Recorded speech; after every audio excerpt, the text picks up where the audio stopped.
seen our race recap on our Facebook, Instagram channel, but I wanted to do a more in-depth recap of the parts we run, people that help us, sponsored parts, of what it takes to get through 220 miles at King of the Hammers, because the car, we just got it out of the trailer. You can see it's pretty beat and battered, and it is absolutely amazing what these cars take. So this is kind of an in-depth video on the parts we run and the parts that helped us finish the 2020 King of the Hammers. So obviously, I mean, the first thing that takes the most beating is the tires. I mean, it's really the only thing touching most of the time. But this year we chose to run a different style tire.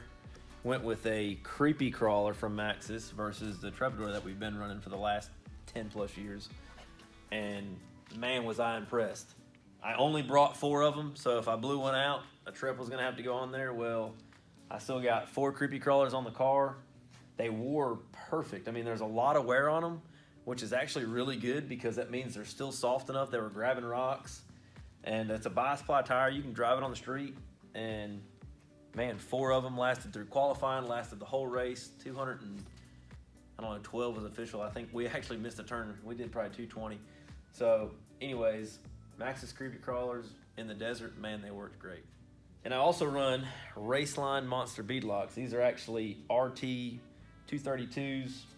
Nothing really special other than they're freaking just damn good Raceline wheels. They're cast, 6-lug pattern, and no issues. Been running them forever, and that's, I mean, I don't even have to worry about them. I've never tore a rim up. They've just been awesome. So no problem there. You jackass. I never tore one up. There's a whole other story to that. That's not the wheel's fault. Yeah. That's actually not an RT 232. That's like a 230 something else though. So no. So, and also Barnes 4-wheel drive. I mean, we've been partnering with them forever, and every heim joint, bracket, tab on this car is from Barnes 4-wheel drive. And I mean, as you can tell, it's quality stuff. We 1.25 inch heim joints throughout the car. Lower link mounts on the axle are Barnes, upper link mounts on the chassis. Actually, all the link mounts on the chassis are from Barnes. And sway bars got Barnes heim joints. Tons of brackets, the tab holding panels, power steering reservoirs, all kind of stuff. And actually this year on the lower heims, we're running their Magnum joints because our lower links were probably about 1 inch too short. So we actually swapped the regular heims out for the Magnum heims. A lot more thread in the links, and they held up great for 200 something miles at King of the Hammers. So, I mean, steering heims, like I say, every heim joint on the car. And we use them all year long. It's not like we're gonna replace them after King of the Hammers. They will be on the car all year long, and we'll replace them again before we go to King of the Hammers. King Shocks, another great product. I mean, pretty much, I feel like I'm saying the same thing, but a lot of these products we've been running for 10 plus years because they work. The companies are awesome. King's still family owned. And man, on the lake bed, they are their full-blown service. We spent 2 days tuning with Aribe. It's the best the car's ever felt. And man, the shocks just worked awesome. No issues.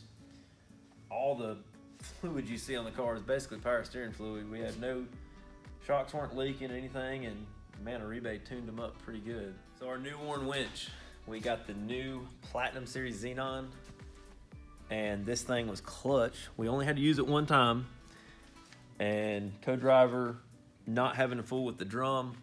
We actually wound up breaking the cable because there was another guy winching right next to us. We had to kind of winch at a weird angle, rub the rock, but co-driver being able to just stand up there and operate the winch with a joystick, basically keeping out of the way of the car as the other car is winching right next to us, is a lot safer, a lot faster, and it definitely got us out of a jam. So also we got 40 spline Brannick shafts, all brand new stuff. That worked out great during the race, no issues there. New front axle. Crawl Off Road helped me cut all the brackets and tabs. They got a pretty cool plasma cutter at their shop. They're a big sponsor of us. They do a lot of bolt-on Jeep stuff, but they also do a lot of custom work. So, you know, especially if you're local to Anderson, South Carolina, check them out for sure. But the old power steering vent line, if you watched our race recap, you could hear about all that, but there's the zip tie I had to put on there to keep the car from catching on fire. All the brake fluid and gear oil splashing all over the manifold, catching on fire every time. And it was a good thing Anderson Fire and Safety went over our fire extinguishers because we used all 3 of them pretty much all day putting out the fire on the car. So that was glad they checked them out and they were working because we did have a fire several times. So Carolina Driveline, obviously they're a big part of the team. Once again, 1350 shafts, just good Dana Spicer parts, and not an issue all race. We carry spares, didn't need them, and I mean drive shafts are something that you pretty much, I'd almost say everybody thinks they're going to break them because they're down there. I've got low pinion front and rear, so mine are really susceptible to rocks. I mean, they got a lot of scratches on them. They got pretty beat up, but no failures once again.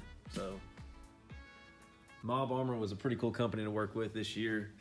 They're actually one of our newer sponsors, and we're running a lot of their mounts, cell phone mounts.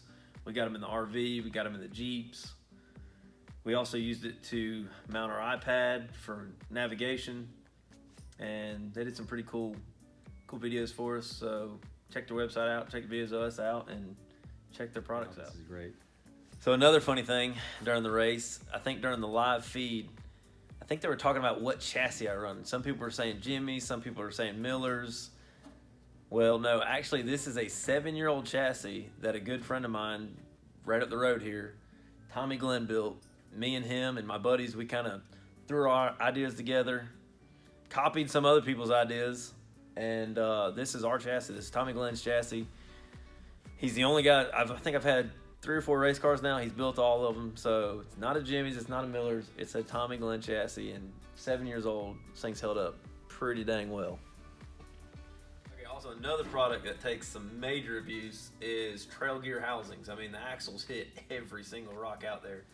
And we've got fabricated 9-inch housings, but we actually don't run a 9-inch. It's a 10-inch ring and pinion, and we run Yukon. We got a Yukon load bolted third member. They're 10-inch gear in there, so them have been awesome. We run the 10-inch gear, and we run 250 weight Amsoil gear oil, which we found out works really well as power steering fluid. If you watch the race recap, you can see that whole story. But Amsoil, everything in the car is Amsoil, absolutely great stuff. The transfer case shifter's breaking, kept us in high range a lot more than we wanted to. So the transmission ran a lot hotter, and I don't worry about it, especially after the 1 year I finished King of the Hammers. When I broke low range, pretty much kept the transmission pegged the whole time, and when I tore it apart to rebuild it, didn't even need to rebuild it, so that was pretty cool.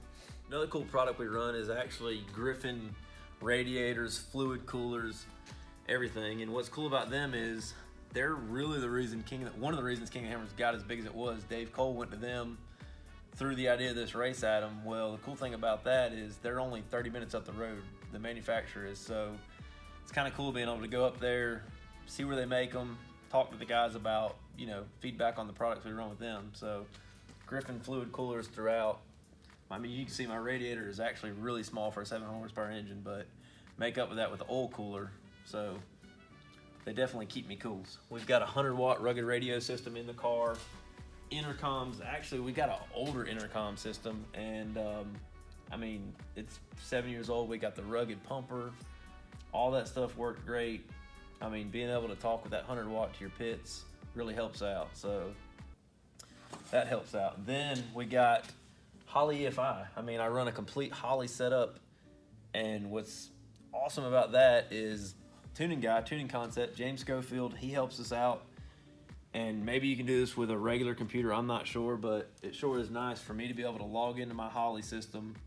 James can basically share my screen and tune my car. As long as I've got Wi-Fi, he can tune the car. So even at King of the Hammers this year, we tuned it before we left, but altitude, air being different, we tuned it while I got there, worked on it. Like I said, as long as I had service, he was able to mess with it and get it running right. All right, one of the last things we got is full throttle batteries. You can see we run really small batteries on this car. I mean, 7 years ago we didn't have half the electronics and fans and all that crazy stuff we got on here now. So These are 410 batteries. These are smaller than what you have in a Razor. We got 2 of them in the car. Been with Full Throttle a couple years now, and I mean, no issues there at all. So while it's not cool, I was in the car for, I don't know, 12, 13 hours. Well, got my old PRP seats here. These are an older seat. This is our PRP Podium. These were put in the car when it was brand new, 7 years ago. So still got plenty of cushion left, and PRP seats, belts. I've got PRP window nets, PRP limiting straps. I've even got PRP door bags, PRP impact bags. So all that stuff's great, heavy duty. I mean, what's funny is you see a lot of tool bags out on the racetrack, and they're all PRP, pretty good stuff, because the bags hold up. They just don't stay mounted on the car very well. So big thanks to PRP for helping us out. All right, another cool thing, Chris Durham hood. Actually, these things hold up really well. Check out our Facebook, Instagram post, and you would not believe how well this hood held up to what was a pretty gnarly crash. So big thanks to Chris Durham. What's cool about him is he's local too. He don't live that far from us, and he's a legend in the sport himself. So it's kind of cool to team up with him. He makes an awesome hood, and man, we really put it to the test.